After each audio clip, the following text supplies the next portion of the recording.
Hello, welcome wherever you are joining us around the world. Welcome to Riyadh, welcome to Boulevard City, and welcome to the greatest show on earth.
Well, hello, welcome wherever you are joining us around the world. Welcome to Riyadh, welcome to Boulevard City, and welcome to the greatest show on earth. The Battle of the Baddest is finally here. The king of heavyweight boxing, the lineal and WBC World Heavyweight Champion, Tyson Fury, takes on the king of heavyweight MMA, the lineal MMA Heavyweight Champion, the man they call the Predator, Francis Ngannou. It's finally here. Today is all about grand arrivals, and on Saturday night, we will be asking the world a question.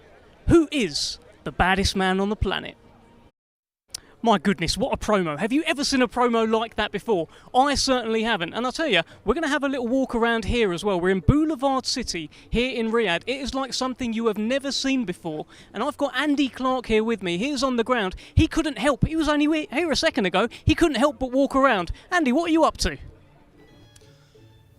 In Times Square, Dev. That's what this place is, a recreation of the famous New York landmark. I've been to Times Square in New York. I'm sure many people watching this have been as well, and it is terrific. But if you just take a look around this place, I think you would probably have to say that it is an upgrade. The scale of it, the level of this, the level of all the promotion that we're going to see during the course of this week is epic, to be quite honest with you. So make sure you stick with us, because day by day, bit by bit, everything will get ramped up. You'll see something new every single day, I promise you, culminating on Saturday night in a spectacle, the like of which I don't think any of us will have seen before. So welcome to Fight Week. Let the games begin. I'll tell you what, I have known that man, Andy Clark, for several years now. I have never seen him look as excited as what he did just there. Look at his eyes lighting up with everything that's going on. We're in Boulevard City here in Riyadh. Today is all about the grand arrival. Saturday night, we are asking the world who is the baddest man on the planet, and today, hey, we're going to get a glimpse at him. Tyson Fury will be taken to the red carpet. Francis Ngannou will be taken to the red carpet. Fabio Wardley, David Adeleye, every fighter involved on Saturday night will be there. And Andy Clark, thank you for joining me again. I was wondering if you'd actually come back or not. I'll tell you what, you look around this place, honestly, you look around the surrounds and it's incredible. It really is incredible. I took a walk down there earlier on. You know, you've got the Eiffel Tower, the Houses of Parliament, the Trocadero. You've got everything really that you could that you could need. It's a great way to start. It's a great way to start. And the way we're going to start now is actually with our MC, Thomas Treiber. Ladies and gentlemen, good evening and welcome to the grand arrivals as we get set for a great night of championship boxing this Saturday in Riyadh, Kingdom of Saudi Arabia. We would first like to extend a big thank you to His Royal Highness, the Crown Prince Mohammed bin Salman, and His Excellency, Chairman of the General Entertainment Authority of the Kingdom of Saudi Arabia, Turkey, Al Sheikh. Well, ladies and gentlemen, this event is being brought to you by Sella, Frank Warren on behalf of Queensberry, Bob Arams, Top Rank Incorporated, and Gimmick. This great event will be televised live in the UK on TNT Sports Box Office, in the United States on ESPN Plus, pay-per-view, and around the world in other territories on DAZN. We are going to first welcome from London, England. He will be defending his WBO European Championship this Saturday night. He brings an undefeated record with 12 wins. 11 of his 12 wins come by way of knockout. Ladies and gentlemen, please welcome David Adeleye. WBO European Heavyweight Champion in the fight of his life, Andy Clark. The British title's on the line against Fabio Wardley. Big step up. Huge. I remember he was here in February for the Jake Paul-Tommy Fury fight, and so he's been out here and had a kind of a flavour of the whole thing. So I wonder if that's proved useful to him in the build-up. I'd imagine, that it would have done. And just to give you an idea of how kind of unusual this is and how big this is a fight for the British title, which in itself is massive, but there were jurisdiction issues because the Border Control have never had to do this before. They've never had to sanction a fight for the Lonsdale belt outside of Britain before. It's historic. It is. Everywhere you look, there is history being made, and we're looking at Big D, David Adeleye. He's 12-0. He's had 11 knockouts so far. He's looking fantastic, getting his photos done over there, and he'll be taking on Fabio Wardley. I'd imagine Wardley won't be coming anytime soon, but Big D, David Adeleye, will join us. How are you, sir? Look at you, checking yourself out. I am. I have to, right? How you feeling? This is big time. Yeah, you know what? It's something different. I just said it to my coaches. It's all different, I'm soaking up and I like it. I'm getting used to it. Feels like you were made for this stage. I think I was too. When it come out, I come out my shell. Do you feel like it helped you coming out here in February? Because I remember seeing you here for the Jake Paul-Tommy Fury fight. You were out most of the week, you're around all of the stuff, and that kind of acclimatization, if you like. You didn't know this was going to happen at that point, but it was that investment that you made to come out was, it turned out to be well worth it. Yeah, it's paid off because when I got told the fight was being announced in Saudi, I kind of had an understanding what Saudi was like. So when I came out here, nothing was really new to me. Like you said, I was there fight week beforehand. I was watching everyone else kind of get ready for the fights. I was watching the build-up, and now it's my turn. It feels like he's been quite dismissive of you. That's just the vibe that I'm getting. He's the guy that's been to, I guess a bigger stage. He's been in better fights on paper, harder fights.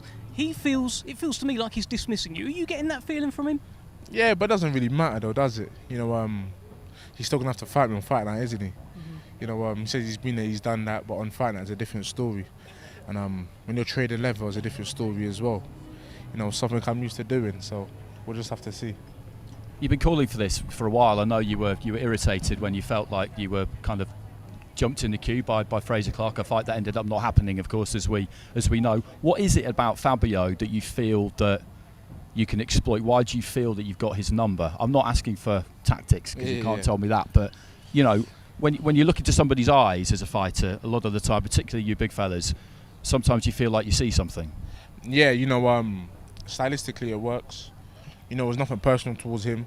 He had the belt, and as time went on, it started to get a bit more needle in it. But I just know I got his number. I believe in myself. I know what I do behind closed doors. I know what I can do on the big stage, and I know the sort of power these hands possess. So it's only a matter of time when you're hitting somebody with them, they're gonna go over. Listen, so far, you've had a press conference, which was last week. You've had a face-off with Carl Frampton. What's the score heading into the press conference later this week? I don't know. Is that 3-0 to me? Well, hey, where's the third come from? No, because red carpet, press conference, face-off. I'm winning all of them. But at the end of the day, that's not what matters for me. What matters for me is on fight night. Going out there and delivering the goods. And that's all that's on my mind. The other things ain't really on my mind. I'm just a good talker. And I look good on the cameras too. We see it. Look, massive show, massive occasion to be a part of as well. What does it feel like to be part of a Tyson Fury undercard in the Battle of the Baddest? So many eyeballs will be on David Adeleye on Saturday night. Yeah, a lot of people are talking about this fight. But this is what you kind of join the game from when you're a kid. These are dreams to reality. I'm kind of living a dream right now. That's why I take it all in my stride. You know, a lot of people kind of shy away in these moments, but I don't really do that. You know, it's a good thing, not a bad thing. So I just take it in my stride. You know, I enjoy the show. Yeah, I'm loving it right now. It's just, you got to have fun because, you know, these moments ain't going to last forever. And at the end of the day, it's all going to be a memory. So, when does the switch flick with you, though? Because it's good to hear you say that you live in the moment and you enjoy these experiences, because that's what a career is all about. You've got an end goal in mind, but how you get there, you know, you don't have as much control over that probably as you would like. At what stage during the week, though, do you switch into fight mode and block all of that out and just tunnel vision on the one thing? Switch is always ready. We've seen that. The switch is always ready. But, you know, and once fight night comes, it's fight night. It's a different ball game. I'm not here. I don't want nobody really talking to me, having normal conversations with me. You know, I'm on a different sort of trajectory. You know, I focus on different things. So I say it really kicks in on fight night. But, you know, as a fighter man, I'm always ready to, you know, to flick the switch whenever. You know, I'm a funny guy, and then just before sparring, I flick the switch. So it's always changing. Well, keep your finger off it until fight night. Well, look, we can't wait for that flick to switch. Give me a final thing just before we let you go. Right now, look, we're on the Tuesday. What's going to happen on Saturday? Wardley's getting knocked out. Adeleye win. KO. No judges needed. 110%. You know, I think it's going to be a blockbuster fight. The way we prepared is going to be a blockbuster fight. So we'll just see what Wardley comes out. We're ready for anything. Like, literally, anything. All right, thank you so much, David Adeleye. We'll take that mic from you. That's Big D. That's the unbeaten heavyweight sensation, David Adeleye. Look, we're going to go to Thomas Triber shortly. I just want to have a chat with you about Adelaye's demeanour. This is the biggest stage of his life so far. Seems cool, calm, collected, right? He does, and the same will be true of Fabio when we speak to him later on. And that's what interests me about these two particularly, because you've got a pair of fighters here who, relatively inexperienced though they might be, and Fabio, of course, had practically no amateur background. He had 4 unlicensed fights basically before turning pro. They just look like they belong on a big stage. They have that kind of mentality, and that's key, because you can freeze during fight week, you can get overawed, you can lose the fight during fight week. I've seen it when you've seen one fighter who's not been on such a big stage before step up and face one who has been, or at least on something comparable. And as you alluded to yourself, when you look at their careers, Wardley has been on that higher level than David, but you could see that he's been thirsting to get here, and he's not going to waste this opportunity. You can never guarantee anything as an athlete, particularly the higher you go. All you can really do is prepare as best you can, do the best you can on the night, and then, in a sense, whatever happens, particularly at heavyweight. But what I don't think we will see from him on Saturday, from either of them, is any kind of performance that they will have any cause to regret, because that's the last thing you want if you're either of those two. This kind of opportunity, you need to make sure you perform to your max, and hopefully for you that will be enough. Well, look, the winner of that fight walks away with 4 belts, the coveted Lord Lonsdale belt, the British heavyweight title, which so many fighters love. He'll walk away with that, the winner of this fight. But let's quit that chat for now. We're going to go back to our MC, Thomas Triber. And now we welcome, fighting out of Miami, Florida, USA. He brings a professional record consisting of 12 wins, 3 defeats. 9 of his 12 wins come by way of knockout. Ladies and gentlemen, here is Roberto Duran Jr. Well, here comes Roberto Duran Jr. He's the son of the great, one of the greatest fighters of all time in Roberto Duran. He takes on Jack McGann on Saturday night. A fitting stage for a fitting name, Andy. Yeah, absolutely. You know, he was one of my favourites as a kid, Duran, and when I look back through boxing history, he probably is my number one, to be honest, just because of the kind of character he was, the kind of fights that he was in, the kind of energy that he brought to the sport, the longevity that he had, everything. And, you know, he picked up his defeats as well. You know, he got absolutely iced by Tommy Hearns and managed to come back from that. And he just kept coming and kept coming and kept coming. And in the end, you know, it was a sad, sad day when he finally called it a day. It's not easy for fighters when they've got a father with a massive surname. And we've seen this a lot now. Yeah, particularly over the last few years, we've seen it a lot.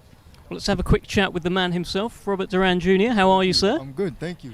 Tell us about this fight on Saturday night. Firstly, what a huge stage for your fight with Jack McGann. Yes, give sir. us your thoughts about it. First of all, you know, I want to say thank you for Saudi Arabia people having me here, you know, for the whole Queensberry promotions to having me here. It's just a big blessing. You know, I'm grateful to be here and to be fighting on this undercard. The Tyson Fury undercard is just amazing. You know, I'm really cut off for words. It's a really spectacular moment right now. Well, Andy Clark was saying your father, the great Roberto Duran, probably his greatest favourite fighter of all time, Andy. Yeah, probably. I mean, it's not easy carrying that surname, is it? We see it in England recently in the last few years at Eubank, at a Ben, a Hatton, and there's always a big spotlight. I'm curious, how did this fight come about? When did you get the call to be part of this card? I would say I got the call about 2 months ago, a little over 2 months ago. Were you surprised? I was. Because after I saw the magnitude of this fight, it's really like, oh my God, it's on a really big stage, you know, that I'm participating on, and it's a blessing, and I'm glad to be here, you know. And also the Warrens, they used to manage me before as well, so this opportunity came to my door just at the right time. What do you think of Jack McGann then? He's unbeaten as a boxer. He's got a good history in MMA. He's a big hitter. Okay. What do you make of him? You must have done your study and your tape. I don't make too much of it. I'm a fighter. I'm a professional boxer my whole life. You know what I mean? He's coming from MMA to boxing. You know what I mean? So I'm well prepared to fight. You know, I hope he is too. And then we're gonna give everybody a really good show on Saturday night. And for fans who haven't yet seen you box, what can they expect from Robert Duran Jr.? Just a talented fighter, man. You know, I was blessed with skills. I'm going to showcase my skills on Saturday night. That's really all I can say. We cannot wait for it. Thank you so much for joining us. I'll grab that mic from you. Robert Duran Jr. in action on Saturday night. Let's go back to Thomas Triber. And now let's welcome, fighting out of Las Vegas, Nevada, USA. He brings a professional record consisting of 40 wins, 7 defeats, 1 draw, 28 wins, coming by way of knockout. Here is Carlos Takam. Carlos Takam, one of the, this is a guy who has boxed pretty much everyone, Andy. It's a who's who of people that he has boxed. Anthony Joshua, Joe Joyce. He's beat Tony Yoka in his last fight. He's boxed everyone, Andy. Yeah, he has, and he's still supremely fit at over 40 years of age, and he still really wants it. We could see that in the fight against Yoka. I covered that fight, and he came into the back of it, off the back of a defeat against Joe Joyce, then a defeat against Arslanbek Makhmudov, who we'll see later on, but did pretty well in that fight. He went the 10 rounds, and he had his moments. And then against Yoka in Paris, a fight that people have been calling for quite a while. It had been made a couple of times and then fallen out a couple of times, and he went after it. He beat Yoka up, to be perfectly honest with you, and he was extremely confident that was what he would be able to do. And what it does is it gets him back in the mix, and he's been in that mix for what seems like forever now. But he's just a great example of someone who, if you stay in the gym, if you keep working, if you live the life, then the minute these days, age is a number. Yeah, no, and as you can see, he's in tremendous shape. He is Carlos Takam. He is always in tremendous shape. He is loving the red carpet. He is loving being under those lights, and he'll be back under those lights on Saturday. Mr. Carlos Takam, please join us. How are you, sir? I'm good, yeah, I'm good. And you? I'm good. Great to see you. Great Big to see fight you, for you on Saturday night. Martin Bakole. This is a big, strong guy. Tell me how you're feeling about this fight. I'm really so excited about that fight, and then I'm feeling good. You know, I'm making good preparation for that fight. So right now, I cannot wait. I cannot wait to be in the ring with Martin Bakole. Right. Tell us about this. This is incredible. You look like you were really enjoying that there. The flashes, look all around. It's amazing to be here, right? Yeah, it's really nice to be here. It's a big event. You know, everybody was waiting for that since, I don't know, 1 year, I think. And right now we're here in Saudi for that big event. So I think for this year is a big event here, you know. And then I really think I want to say something. I think Francis is going to win. Oh, he said it. He said it. Well, look, Francis Ngannou is your friend. I've heard you say this. You've said before that you believe he's going to win. Yeah, I believe and then the rematch in the cage. Is that right? Is that what you've been saying? Yes, of course. I really want him to win, and he's going to win. And then we're going to bring again the rematch here. That's cool, right? Hey, well, look, let's bring in Andy Clark here. Andy Clark has been following your whole career. You are one of the legendary modern-day heavyweights. Legendary. Oh. Andy, talk to us. Okay. Well, I commentated on your fight against Tony Yoka, and I saw your fight against Joe Joyce. I've seen a good few of them down the years, but what I love, Carlos, is the fact that you've stayed in shape your whole career. You've lived the boxing life, and you're still full of ambition, because you're in the away corner against Joyce, but you took it because you thought you could win. Against Makhmudov, you took the fight because you thought you could win, and then the same thing against Yoka, and you got the win, and now, you're back in the top 10, back in the top 15. Yeah, back in the game. I know I'm going to win that fight because I really worked so hard for that fight, and then my preparation was so hard. So I believe in me. I know it's not going to be easy. I know that guy is a big fighter. He's a strong guy, but I know he's from Africa like me. We know. And then I'm confident for that fight. I really know I'm gonna win that fight. That fight I'm gonna end the fight. It's not gonna go in 10 rounds. What do you think of Martin Bakole as a fighter? I think he's a young fighter, strong fighter. He's a good guy. And then yes, but I have more experience, and I know what I'm gonna do Saturday. I know. So your prediction is a Takam win and an Ngannou win. Is that the double? Yes, exactly. double. Double. That's my prediction. Takam win and Ngannou win. Carlos, wonderful to see you. We'll see you again during fight week. Good luck to you, my friend. I'll Thank grab the you. mic from you and Thank fist you. bump you. Thank you. I'll grab that. Welcome. Thank you. Carlos Takam almost left Andy Clark hanging there. He didn't. You got your handshake in the end there. I was panicking there for a second, Dev. It was on camera. It was very obviously on camera as well. I know. I know. Listen, big fight for Carlos Takam.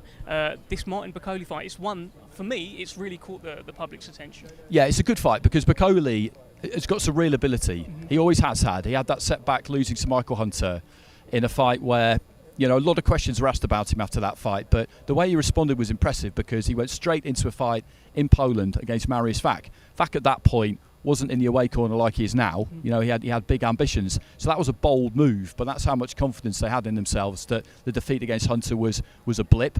They got the win, and he's moved on since then. And now he's just knocking on the door, waiting for an opportunity. And he's got good rankings too. So there's plenty on the line for both of them. And if Carlos can win, he can take those rankings. And it's. Yeah, I like this fight. I liked it as soon as it was made. Well, Takam feels like one of those guys that maybe heavyweights on the way up are having a look at him and saying, okay, maybe he's a bit of a gatekeeper, but sometimes they get it wrong. Tony Yoka, Takam was his comeback fight after the first loss of his career. He thought, okay, I'll fight Takam. People know who he is in Paris. I'll come through and I'll keep going. But he got it wrong, and Carlos Takam keeps proving people wrong. Yeah, he does, and it is a dangerous game to play because you have to be very, very confident in your fighter if you're going to put them in against someone like Takam. Or, as you say, you've assessed the situation incorrectly, looked at him and just thought, okay, went to London and fought Joe Joyce. Did well for a few rounds, but then got stopped. Went to Canada, fought Makhmudov.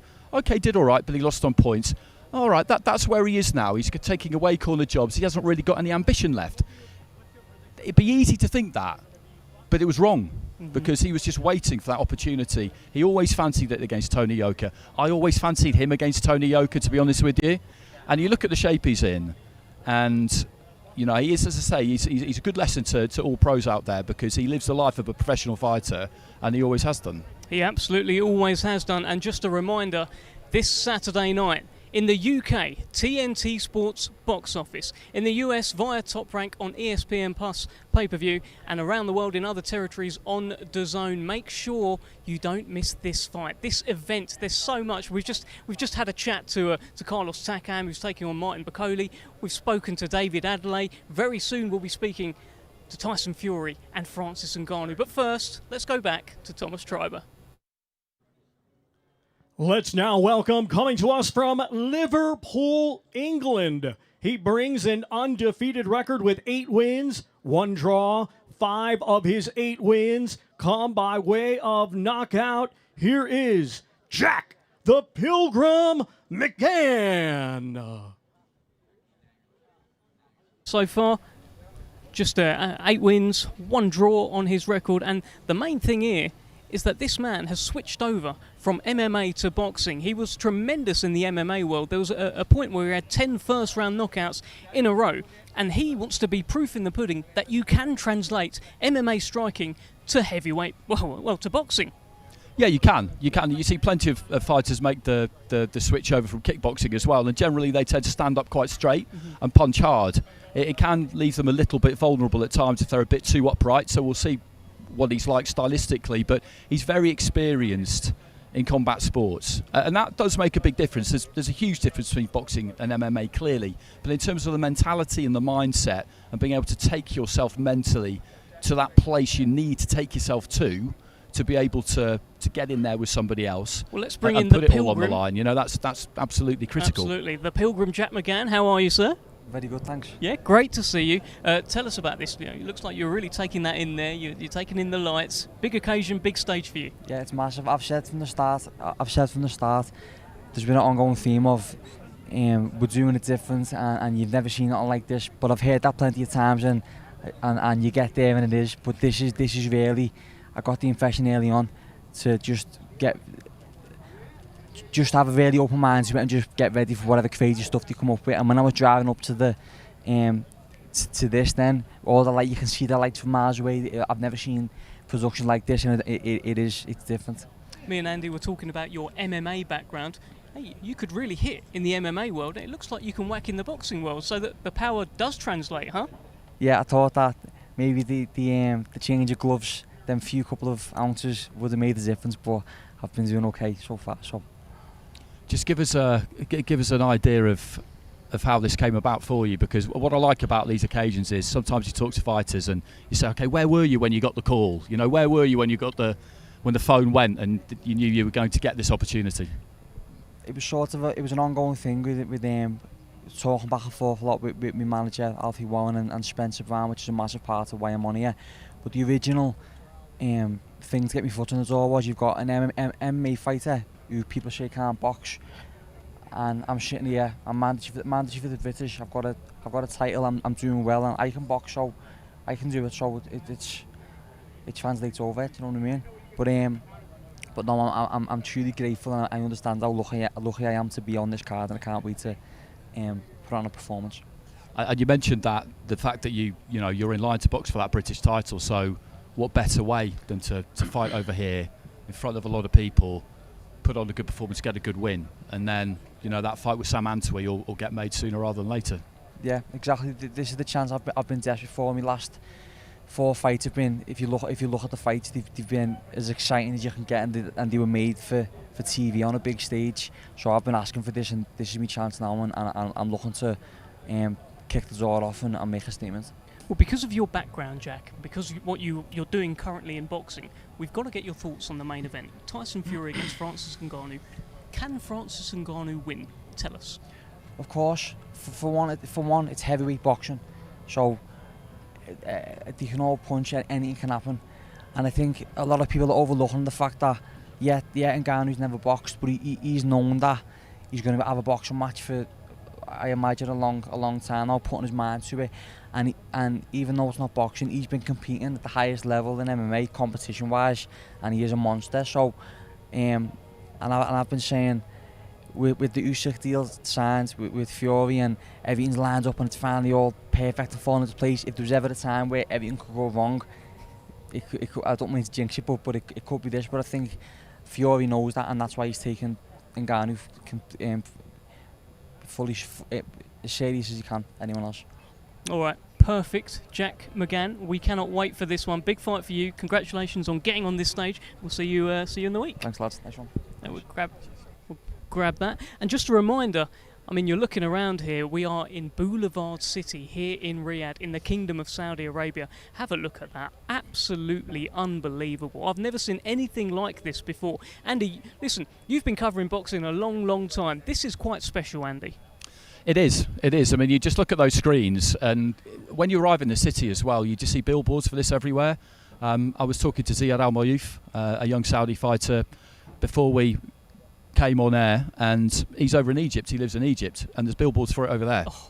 Yeah, the promotion of this has been another level. Absolutely unbelievable promotion. Let's go back to our MC, Thomas Treiber. Let's now welcome, coming to us from Kildare, Scotland. He brings a professional record consisting of 19 wins, just one defeat. 14 of his 19 wins come by way of knockout. Here is Martin Bakole. Here comes Martin Bakole, the Congolese heavyweight giant. Many people are seeing him as a bit of a sleeping giant in the heavyweight division, Andy. Yeah, because at the minute, he's in that position, unfortunately for him, where he's kind of high risk, low reward. If you're above him in the rankings and he's got something you want, there's no real reason why you would want to fight him. Yeah. So Takam is the kind of guy who's game enough, who will get in the ring with him, because Bakole, with his good rankings, has got something that Carlos needs and wants. So it's a good matchup for that reason. Yeah. He's a skillful fighter. Billy Nelson, his trainer, they're constantly banging the drum for him, and he's got a really interesting backstory. He's the brother of Ilunga Makabu. Yes. And he is a Congolese prince. He left Congo to pursue a boxing career, South Africa firstly, went there, followed his brother there, then has ended up in a small Scottish village, population of 500, and I can confirm he is the only Congolese prince in the village. Wow. Well, great bit of trivia there from Andy Clark. That is why we brought you in, Andy.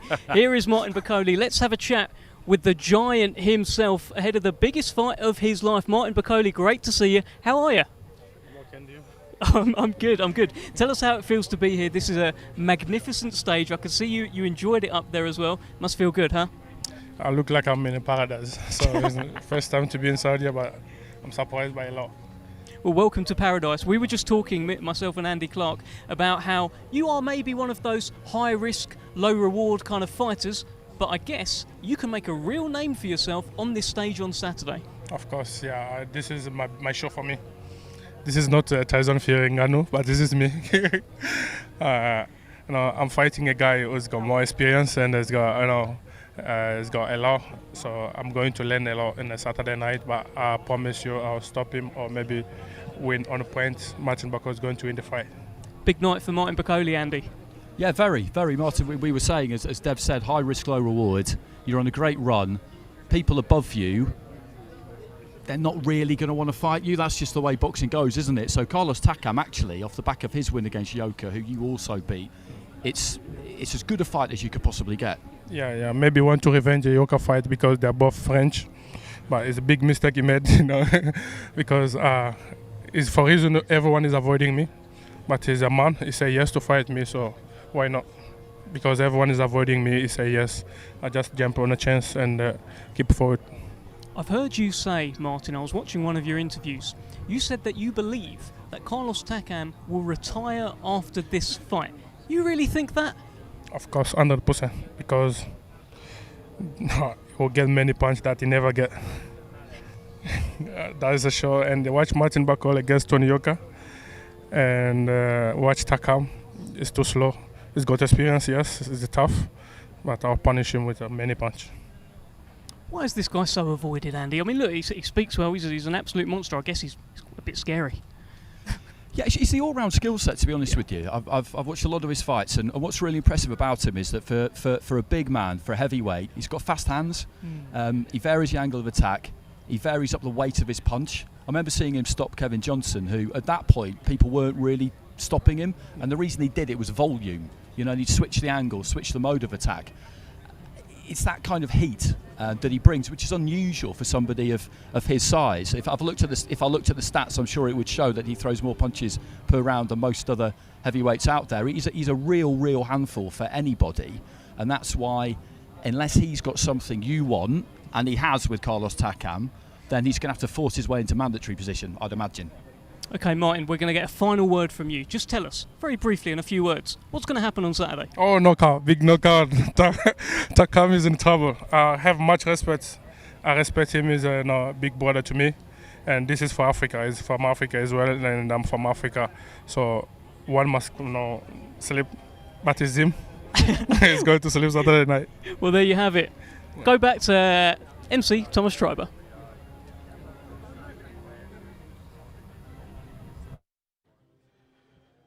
Let's now welcome from Chatham, Kent, England.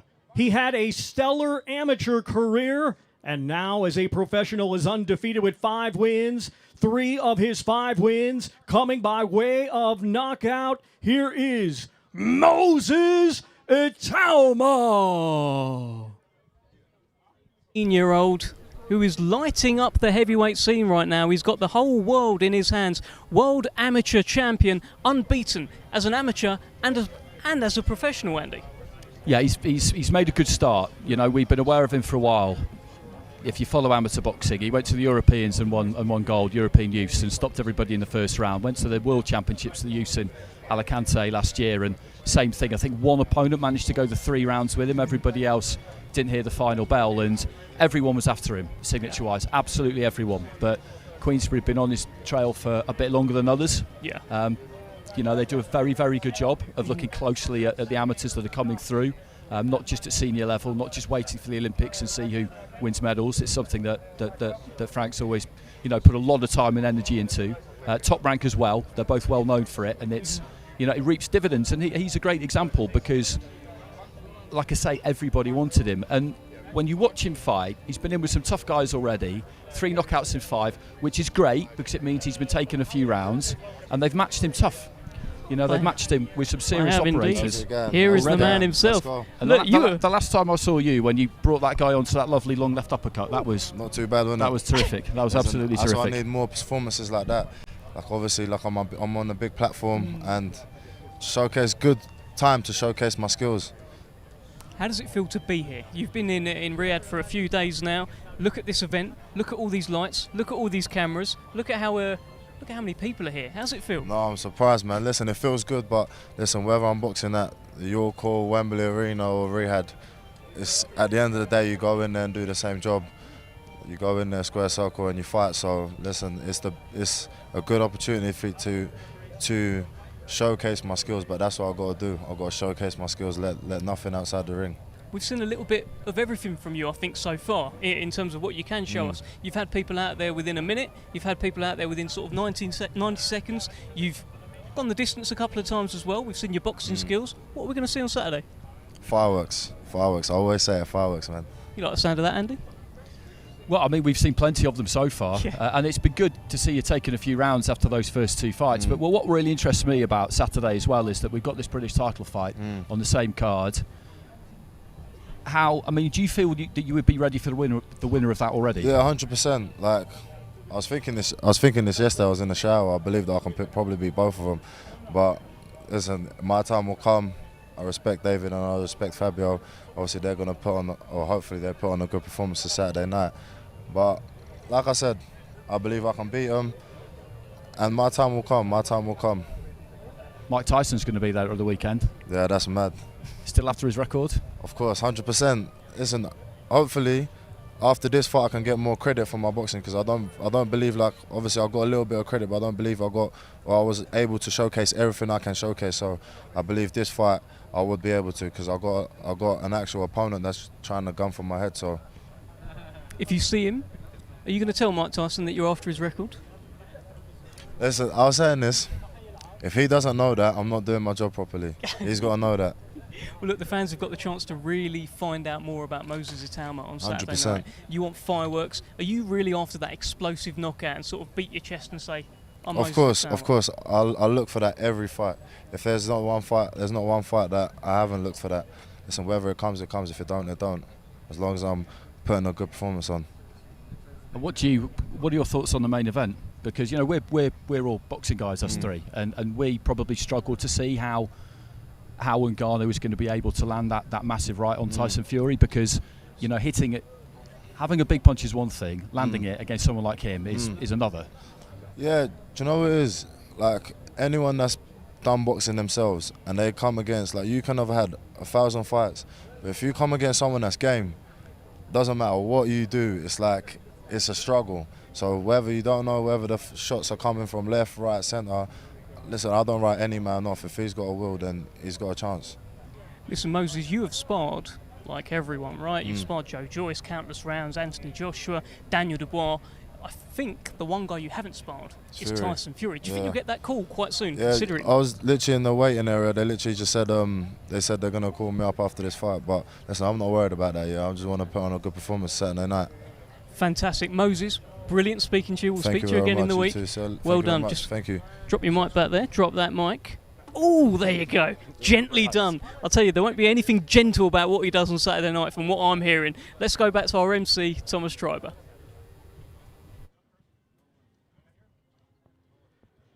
Let's now welcome a native of Russia, now fighting out of Montreal, Quebec, Canada.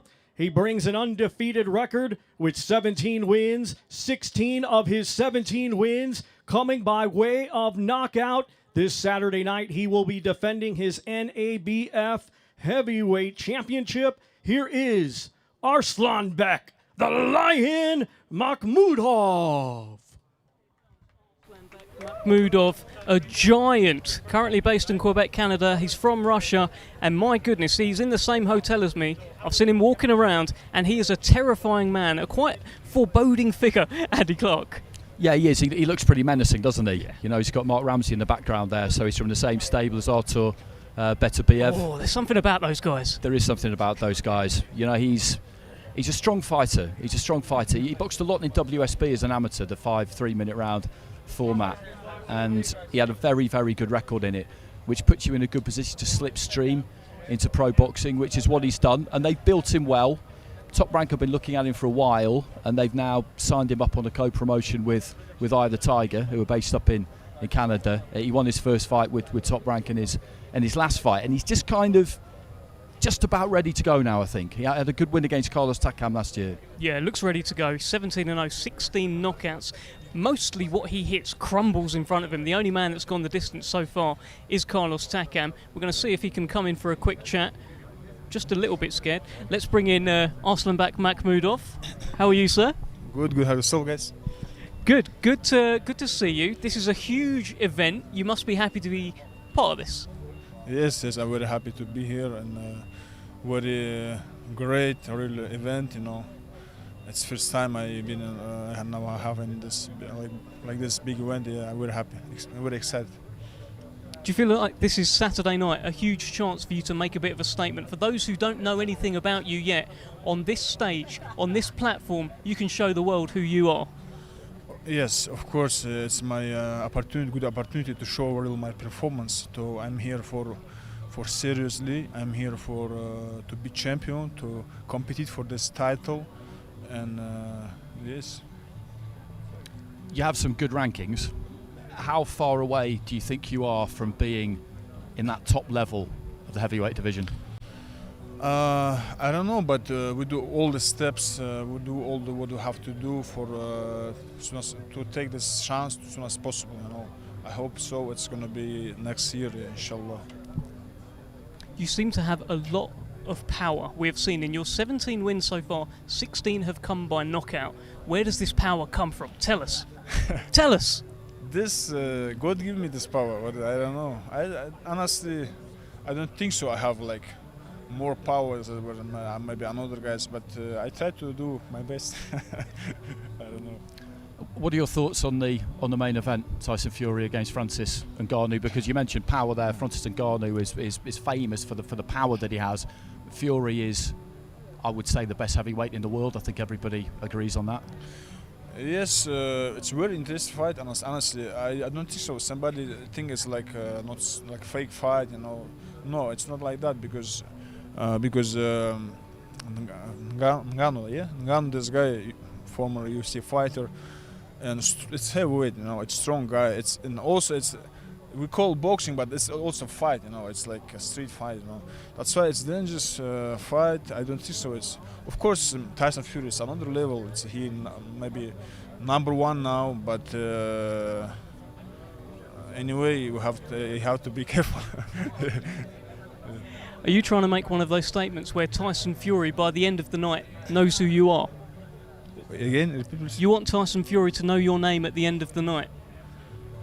Do you want him to know who you are so he knows about Arsenal? Oh, he's the guy that scored a big scary knockout on my card. Yes, he make like some funny stuff about me, and also some say some words not nice words, because he like touch my face, touch my name, like who is name, you know. You don't have to say that.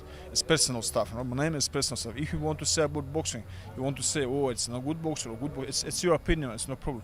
But talking about personal stuff like a name or I don't know, on other stuff, you cannot do that. You know, it's unrespectable. You know, we have to like Tyson Fury. And also any like famous boxer have to represent and show like example for the young generation to give good example, right? That's why. Well, listen, you've got Junior Anthony Wright in front of you on Saturday night. How do you see this fight going? What's going to happen in there? This guy, you know, very like a fast guy, you know, with good defense. That's why for me it's going to be challenge to fight with this guy. It's and also good experience, you know. That's why it's going to be a good challenge for me. Perfect. Thank you so much for joining us. Just pop your mic back there. Arslanbek Makhmudov, a heavyweight giant in action on Saturday night. Let's go back to Thomas Treiber. Let's now welcome, coming to us from Evanston, Illinois, USA. He brings a professional record consisting of 20 wins, 4 defeats, 1 draw. 17 of his 20 wins come by way of knockout. Here is Junior, the Hurricane, Anthony Wright. Makhmudov, this is the man who will be standing in his way on Saturday night. Junior Anthony Wright has the assignment of trying to take down Arslanbek Makhmudov, Andy. Yes, and it's going to be difficult, and he will know that. He's a pretty experienced fighter, got to a good level at cruiserweight, boxed for a world title against Babet Shumanov at cruiserweight, tangled with Rakhim Chekiev as well. So he's done some travelling. He's not just boxed in the United States, been up at heavyweight for his last 5 fights or so.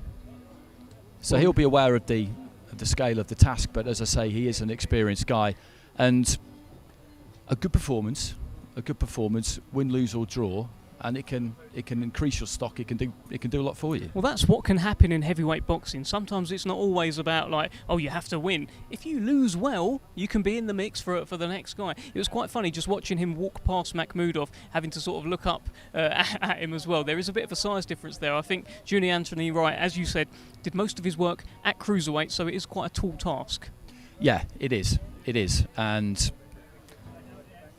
with somebody like Makhmudov, who's got the skill set to be able to impose it, it's going to be a difficult night for him. But as Makhmudov himself said, you know, in boxing, you can never take your eye off the ball. Mm-hmm. Everybody is capable of delivering a big punch at heavyweight, and if you get hit with one that you don't see, you're not braced for it, then anybody can go down, and that's exactly what you always have to believe. Well, here he is, Junior Anthony Wright.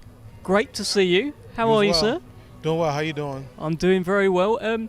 Big fight. That's the man that you are fighting on Saturday night. Arslanbek Makhmudov. He seems to be a wrecking ball, wrecking everyone. Tell us how you're feeling. I feel great, man. You know, I want to thank everybody for this opportunity, man. First and foremost, I would like to thank RDR, Rodney Rice Promotions, for putting me in this position, giving me this opportunity, and Team All Business, Rashad Brown, Sean Murray, Dave Harden Sr., and my strength and conditioning coach, Kenny. I want to thank all those people and Loyal Boys, Keith and Dev, for coming out as well, and everything in preparation for this fight. I appreciate everything. Tell us how you're going to win this fight on Saturday. Give us a hint. Come on. Well, I'm coming straight for him, just like how he's coming for me. I'm coming at him, man. I take nothing from my opponent. He's very game. He's dangerous, but I just got that mindset to come straight forward and get the job done. One of the things that's so great about boxing, Junior, is that you never know what's around the corner, do you? Because I was looking at your record today. Your last fight was at a hotel, I think, out by the airport in Philadelphia. Small show, small show. And now, as you left the ring that night, you can't have imagined that you were going to end up here, but here you are.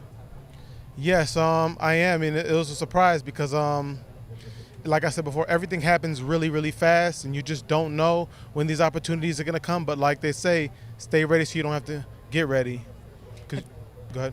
Have you seen weaknesses in Makhmudov? He's been extended the distance only once in his career. Carlos Takam was able to take him 10 rounds. Did you see anything in that fight to give you kind of, I could do that, I could do this, I could do that? Honestly, his fundamentals aren't that bad. He's pretty good all around. I can't really explore whether or not I see any weaknesses. You know how the game goes, but so far he's a powerful guy, got a tremendous right hand, and his fundamentals are pretty good. So I can't really say whether or not I see any weaknesses. I'm gonna try to expose that the night of the fight. Tell us how you feel about the main event, Tyson Fury against Francis Ngannou. Francis Ngannou, I guess he's got to land that punch, right?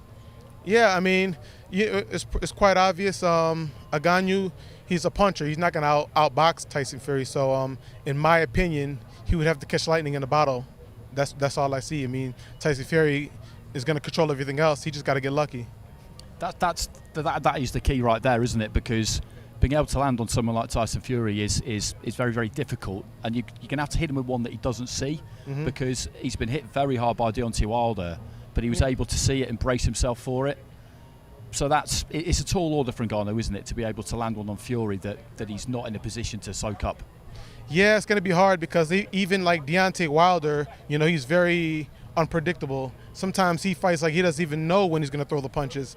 And to catch Tyson Fury with them kind of punches and still get up, it's going to be hard. I mean, Tyson Fury, he's got a tremendous chin, and if Deontay Wilder can't do it with his unpredictability, nobody can. That's just the way I see it, and especially not this guy. Granted, I think he's a harder puncher because he puts his weight behind his punches, and Deontay Wilder's kind of wiry, so it's going to be a tough one because I think Tyson Fury is going to see everything coming. That's just my opinion. But you say about the unpredictable nature. Obviously, Deontay Wilder, despite him being a bit unorthodox, he was still an Olympic bronze medalist. He still had to do stuff. This guy, Francis Ngannou, no one really knows what to expect. Is that quite hard to prepare for? No, because he's too predictable. That's just my opinion. I like Ngannou, and I wish him all the well. But in a situation like that, he's just too predictable. That's just my opinion because of all the muscles. But he could surprise everyone, and he could catch Tyson Fury. It could definitely happen. All right, thank you so much for joining us, Junior Anthony Wright. Not a problem. Just drop your mic there for us. And quick reminder where we are. We are here in Boulevard City in Riyadh. Absolutely incredible. Look at the lights. Absolutely unbelievable. Just beautiful. And we are at the grand arrivals to begin an epic fight week. The Battle of the Baddest. On Saturday night, we will find out who the baddest man on the planet is. But now we're going to cross over to quite a bad man himself, Thomas Treiber. Our grand arrivals continue. Let's welcome, coming to us from South Auckland, New Zealand. He brings a professional record consisting of 32 wins, 3 defeats. 22 of his 32 wins come by way of knockout. Please welcome the former WBO world champion, Joseph Parker. He is really feeling himself. Back in action, back on a bit of a winning trail. The last time we really saw him in a big fight was against Joe Joyce, an epic fight in which he gave it his all, came up short that night, but he's rebuilding. He's still young, Andy, and he still wants to become a world heavyweight champion again. Yeah, again, he's got ambition, and that's what it's all about, because you look at the career that he's had. He's made good money. He had 2 pay-per-view fights back-to-back in the UK a few years ago. He had Anthony Joshua, and then he went straight in his next fight against Dillian Whyte. He's a clever guy. I don't think he's, overly extravagant, and he would have wasted all of that money that he's made. I think he's set himself up very well. So the reason he's still here doing this is because he wants to be. Yeah. And that's absolutely key. It's because he feels like he can win another title. His last performance, so the performance I saw against Jack Massey, was maybe a little bit flat, but he was on a bit of a hiding to nothing in that fight, to be honest, because Massey, stepping up from cruiserweight to heavyweight, he was expected to blow him away, Joseph, and if he didn't, then he was going to get criticised. But Massey's a good fighter with some good fundamentals. He wasn't too expansive. Going the distance was a win for him. So I think it was probably a bit of a frustrating night for him in the end. But I was just saying, Joe, that the fight against Jack Massey was one of those ones where you couldn't really win in a way. Obviously, you did win, but you know what I mean by that, because people expected you to knock him out and knock him out early because he stepped up from cruiserweight. But he was a guy with some good technique and some good fundamentals, and he made you work very hard. Listen, he came in prepared and he came in ready, and he did a lot of moving. And people did expect me to go out there and smash him and get him out of there. But when you have a tough competitor like Jack Massey, it was quite hard to get him out of there. So, but I've adjusted a few things in camp. I've done a lot of work, more work with Andy, more work with George. And coming into this fight, I feel great. I feel very good. In your career, Joe, you've seen a lot. You've seen it all. You've been at the top of the mountain. You've been a world heavyweight champion. You've seen bright lights. What are you seeing here tonight? This is quite incredible, isn't it? This is incredible. I think just being on the card is amazing, and to put, we've worked very hard, so I'm looking forward to putting it all on display. But this is incredible. Like, I think everyone that's in attendance is going to be amazed. Like, this is amazing what they've done for this, and I'm just very grateful to be here. Well, you're here because you are fighting Simon Kean on Saturday night. Simon Kean has only been beaten once. He can whack a little bit. 22 knockouts. Tell us how you're feeling about this fight. Simon Kean, Olympian, got a good record, good knockout ratio, and I think it's just I wasn't quite aware of Simon Kean before the fight happened. I watched a lot of footage on him now, and he is powerful and he's strong, and I just have to be very careful when I'm in there. And box the way I want to box. Well, tell us what's going to happen. Come on, give me something. You know I'm going to ask you for prediction. Come on, Joe. Every time I say I'm going to knock someone out, it doesn't happen. But I want to listen. Everyone wants a knockout. That's what I want. So going into the fight, I just got to listen to what Andy says, take my time, and get him out of there if I can, or when I can. I was saying as you walked over that you've done an awful lot in your career already, and you're at that stage where you're doing this because you want to. You've made good money in your career, and you're probably you're a shrewd guy. I'm sure you've set yourself up, but it's because you've still got ambition to achieve in the sport that you're still here. My ambition for what I can achieve in the sport is high. And there's been a lot of adjustments, and like, along the journey you have to change this and change that, and I feel like I've got it I feel like I got it right now, and I feel like I've only just begun again, and we'll see when fight night comes. Tell me this, Joe, you've been in camp with Tyson Fury, you've been around him. We saw him probably publicly a few weeks ago at that launch press conference. He didn't look in amazing shape, but now we're seeing him now, he looks in great shape. What have you guys been doing in there? Listen, Tyson's got Sugar Hill here, he's got George Lockhart, he's got Andy Lee, and he's got myself, and I think together as a team we've put in some great work, and he's had great sparring, he's had great training, and I think we're all in shape with this fight. Even the trainers. Well, you say even the trainer. I have to mention Andy Lee's incredible powder blue, light blue suit and trainers combination that you can't see at home, which is an absolute crime because the man is looking sharp. Training camp is not just for the fighters. Yeah. It's for everyone. Do you know what, Andy? We're going to bring you in. Come in. We need to see this. We do. Goodness we need me. To see. The people need to see it. Andy bigging up an Andy. Look at that suit. Goodness me. Best dressed man in the place. Look at that. Hold on. Hey. Unbelievable. Oh, sorry, Joe. Dev. How's a big man looking? Is he going to be world champion again? We're on our way to it. Yes, that's his ambition. Since we met, that's been our goal, and we're very, very close to it now. How do you feel about this Simon Kean fella? Big hitter. Big hitter, big strong, good fundamentals, European style, even though he's from Canada, an Olympian, so he's got some pedigree about him. But Joe's just a class above, I think, and from the work we've been doing, the improvements he's made, I'm excited to show you what he's done. All right, look, we can't wait for it. We've thoroughly enjoyed looking at that suit. Yeah. We've thoroughly enjoyed talking to you, Mr. Joe Parker. Thank you very much. Joe, Andy, thank you. Andy, you stay, and we're going to go back to our MC, Thomas Triber.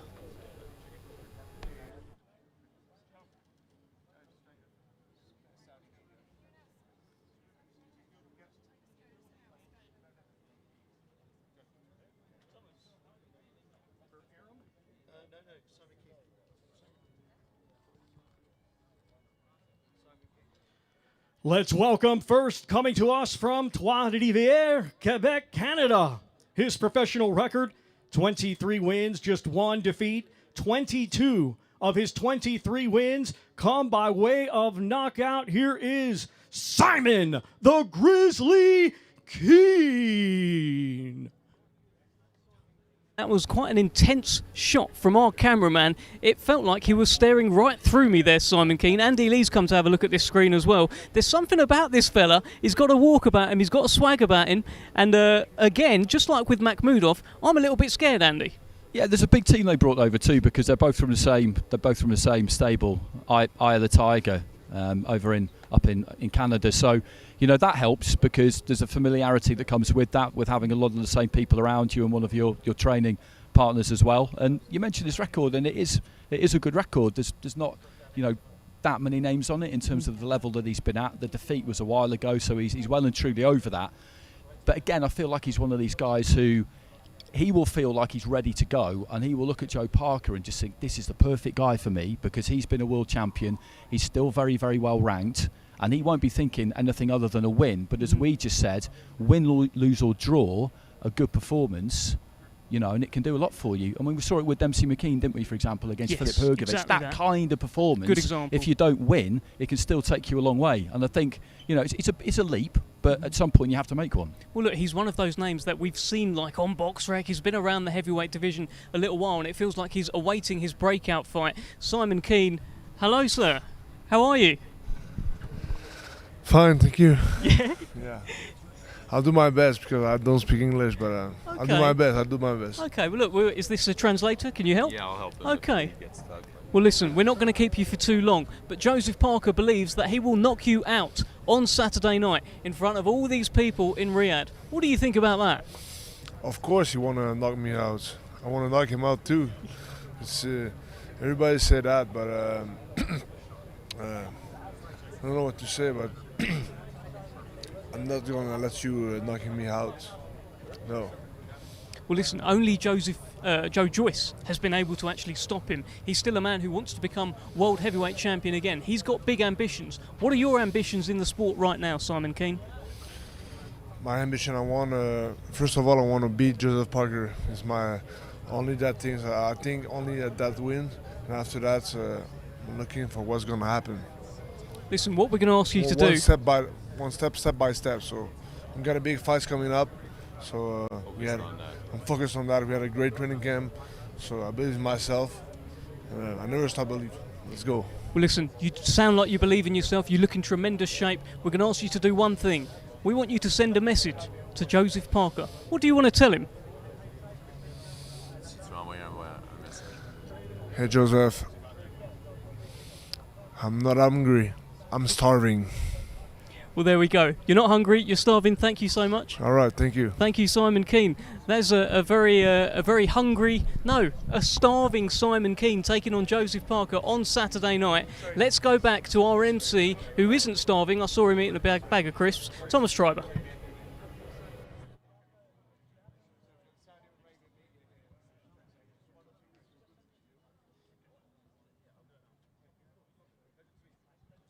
Let's now welcome, coming to us from Ipswich, England. He is undefeated with 16 wins.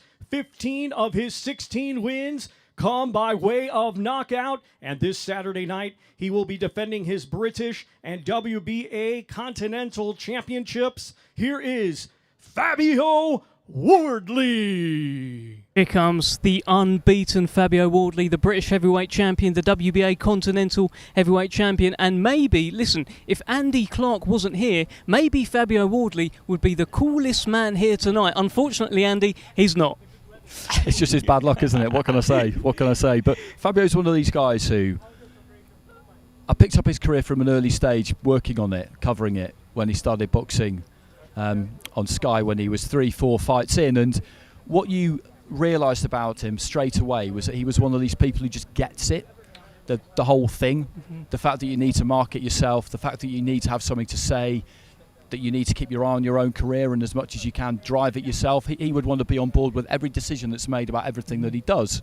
And he's that kind of guy. So like David, he is somebody who feels like he belongs here. Yeah. And as previously discussed, that's really, really important. And there's no real bluffing that. Sometimes when you speak to someone about their ambitions, they've got a lot to say, but it doesn't really convince you.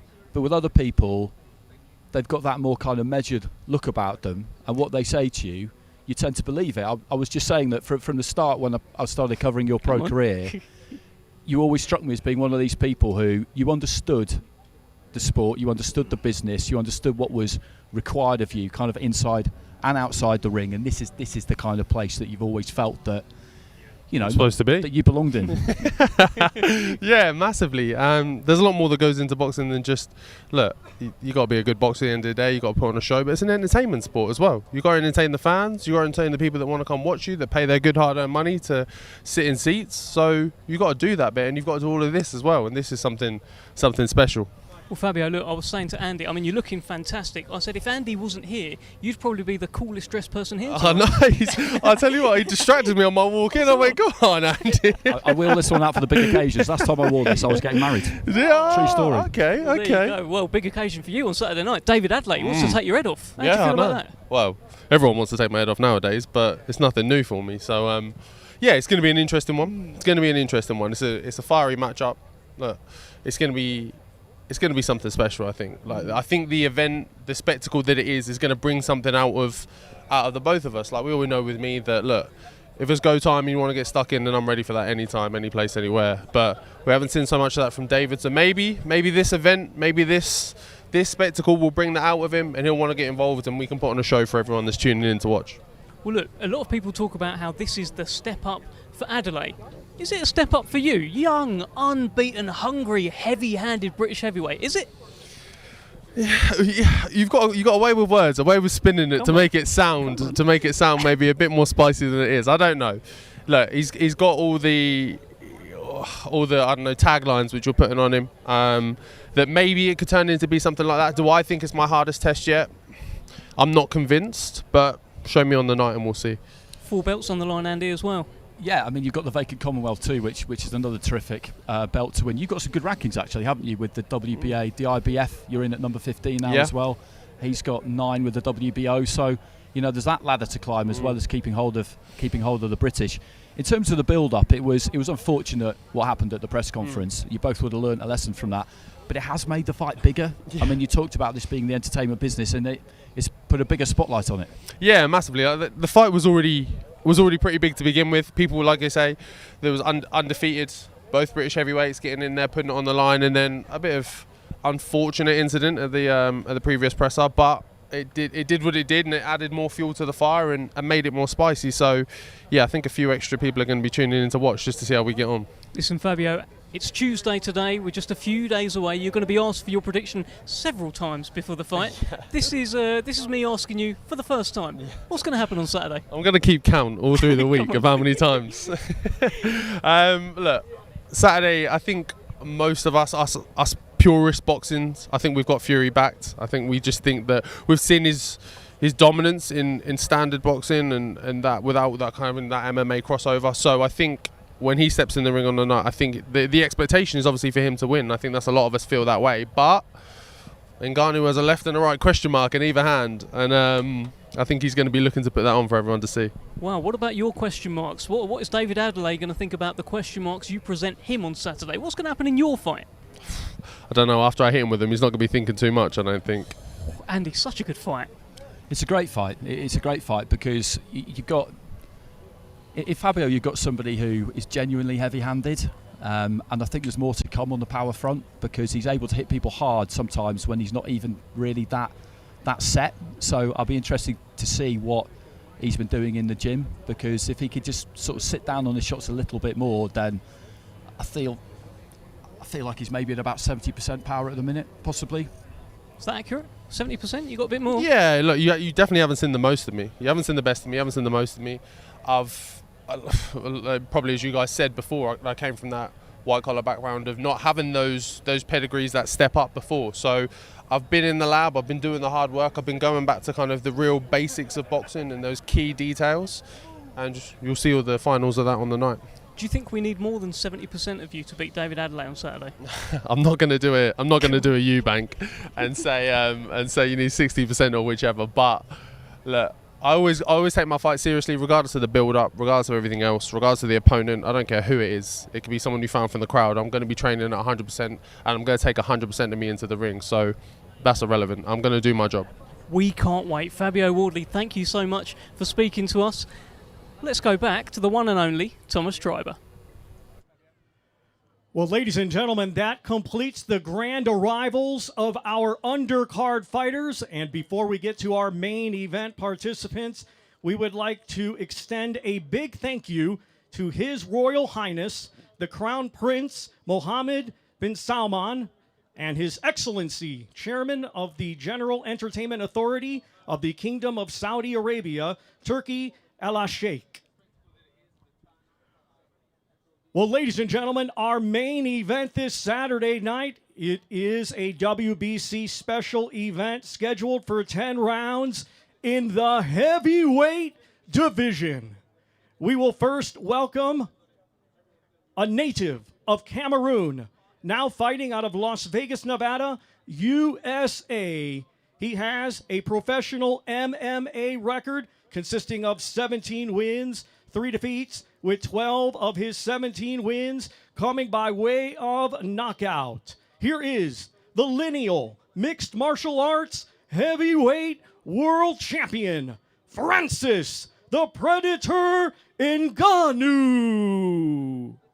Well, here comes the Predator. Somewhere in that crowd, the cameraman is making his way to him now. The man who has spent his life making the impossible possible, and he has quite a tall task in front of him on Saturday night. He's the lineal MMA heavyweight champion. He never lost his UFC heavyweight title in the ring. He has now left that organisation and is free rolling, really. He's got Tyson Fury in front of him in such a huge crossover event. He's got it all to do, but he really, really believes in himself, Andy. 100% he does. You look at what he's achieved in his own sport, and there's every reason that he should. What I'm looking forward to this week, before we get to the actual fight, is just watching how these two just comport themselves, how they are around each other, which we'll see more at the press conference and the weigh-in than we will today and at the workouts tomorrow, because you've got two people who are both king of their own hill here, and they will behave accordingly. Fury will feel he's been the king of his particular hill for a while now, since he beat Wilder in that second fight, and he'll have gone into every fight since feeling like he is very much, you know, the A side, as people like to talk about. And that brings a certain kind of swagger. But when you've got somebody coming out of the opposite corner in whatever the setting is, who can match you for that, because they have that similar resolution, you know, we've got two silverbacks here, haven't we, basically? Yes, that's absolutely. what we've got. And look, this man is all smiles right now. He's got those sunglasses on. He's got a lovely jacket on. There's plenty of swag here from Francis Ngannou. And when you think about the story, when you think about where he come from, it makes it even more unbelievable. The Predator, they call him, and he is looking the part right now. Francis Ngannou. He absolutely is. He absolutely is. And you can tell just how used to it, how used to this situation and this stage he is. He looks every inch what he is, which is an absolutely top-level athlete and extremely experienced. I hesitate to use the word celebrity, but you know what I mean. Yeah, exactly that. And what he was known for, of course, in MMA was being able to punch people very, very hard. I think that could help him on Saturday. Yeah, absolutely. And we talked about this, you know, a few times during the course of the last hour or so, and I'm researching this at the minute for something else I'm working on, and the reality is, and everybody agrees on this, everyone I've spoken to, trainers, managers, fighters, promoters, anyone can go if they get hit with one they don't see. Anyone. It's difficult to hit Tyson Fury with one that he doesn't see. I'm not going to make any pretense about that. That's going to be a hard thing to pull off. But if he somehow can do it, then he punches hard enough that Fury will be in serious trouble. Yeah, absolutely that. Look, the way Tyson Fury keeps describing it, he says, listen, if I go down the pub and I pick a fight with someone and they land one, it's still going to hurt me. I'm still going to be in trouble, let alone a killer like Francis Ngannou, who punches people in the head for a living and tends to render them unconscious. Yeah, I think sometimes people can underestimate, strangely, what it is that they're actually doing in there. Because if you go to boxing a lot and you see it live, then you hear and feel almost the punches land. And it takes it to a new kind of dimension, a new kind of level. If you're more used to watching it on TV, then I think maybe you don't really get that perception of the incredibly serious nature of their business. If he lands his right hand on someone, they've got a problem. It's as simple as that, really. Francis, wonderful to see you. Good to see you, Dave. Look around. Yes, this time you did remember. You remembered my name. It's Dave. Great to see you. Amazing occasion. Can you believe it? Pinch yourself. Can you believe it?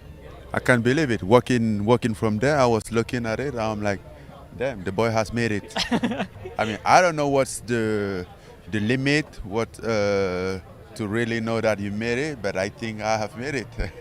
I believe I that you. think we have made it because it's two of us on the poster, and then it's arguably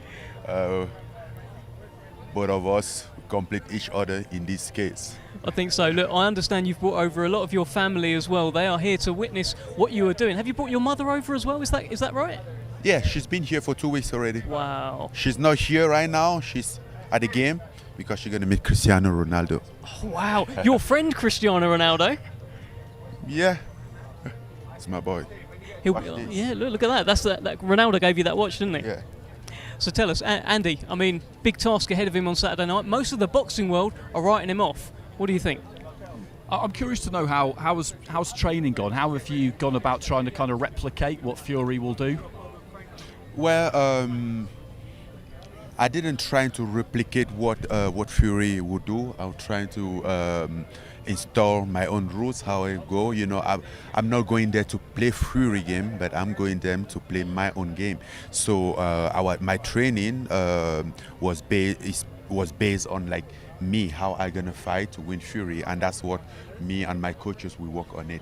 And he went well, tough, but he went well. We started earlier because I'm aware of my lack of experience in this sport, in boxing. I know it's my first fight, but I'm a man of challenge, and I have overcome a lot of challenges. So has it been a case of concentrating on kind of pure boxing technique, those kind of mechanics that will allow you to punch as hard as possible? Yes. I mean, this entire time I was focused on boxing. The good thing is that I have some basis, some fundamental of boxing. Even before MMA, I did amateur boxing for a little bit, even before discover MMA. So coming back into it, of course, over the time, my reflex was little MMA style, but in the past 4 months, I was focusing in boxing and trying to get that back, you know, and it was quite different from my other training camp. Well, listen, Francis, we're going to ask you one final thing before we let you go, okay? The world will be watching on Saturday night. Everyone will be watching. What will they say about Francis Ngannou after this fight? They will say Francis Ngannou is the damn man. Baddest man on the planet? Hey, we are the baddest man on the planet. You know, like, okay, this is the idea. Before everything, before the fight happened, and then after everything, anything that could happen on Saturday night, there are two, right? We are already number two baddest man on the planet, just aiming for the first spot. So if you win, would you then say, okay, well, I've beaten Tyson Fury, so I want to come back here in December and fight Alexander Usyk? Alexander Usyk, I think if I win, which is what I would like to have, if Tyson win, I would like him to give me a rematch, and I think if I win, I will give him a rematch. And I think, honestly, I think Tyson Fury is by far the best match for me than Alexander Usyk. All right, we can't wait. I've been working on waiting for Tyson Fury for 4 years, and at the time I didn't have any knowledge about Alexander Usyk. So when comes the moment, I'm on Tyson Fury. He's the guy. Thank you so much, Francis. We're going to let you go. We'll speak to you so many more times this week. Thank you, sir. We'll speak to you very soon. Appreciate you. Just drop your mic there. That is Francis Ngannou. Look at the size of him. The Predator. Cool, calm, hits very hard. Andy, first time you met him? Yeah, first time. What First time. He's impressive. He's impressive. You know, he's very relaxed in this kind of context, which you'd expect him to be. And just talking to him about his training there, that makes sense to me. Trying to get a sparring partner who's going to replicate what Fury may or may not do, because he can do it a number of different ways, is very, very difficult. So concentrating on yourself in that context, I think, is the right thing to do. And interesting to hear that he's got a little bit of an amateur background, because it is about the mechanics, it's about the fundamentals, about the technique, because he can't worry too much about what's coming back the other way. He knows that he has to land to have a chance. Well, we're going to go over now to a man who's about to land a massive, massive introduction, the one and only Thomas Treiber. We're not going to go to him just yet, actually. He wasn't quite ready to land that big one. But Andy, I'll tell you, we are moments away now from the arrival of Tyson Fury, the lineal heavyweight champion. This is all about him, really. He is the man. He is the king. And, I mean, big moment. Yeah, he's in an incredible time in his life at the moment as well. You look at the Netflix thing, and then there's this massive event, and then potentially Usyk by the end of the year. It's just, the spell he's in at the minute it's incredible. Thomas Treiber. Ladies and gentlemen, at this time, let's welcome two of the greatest professional boxing promoters in history.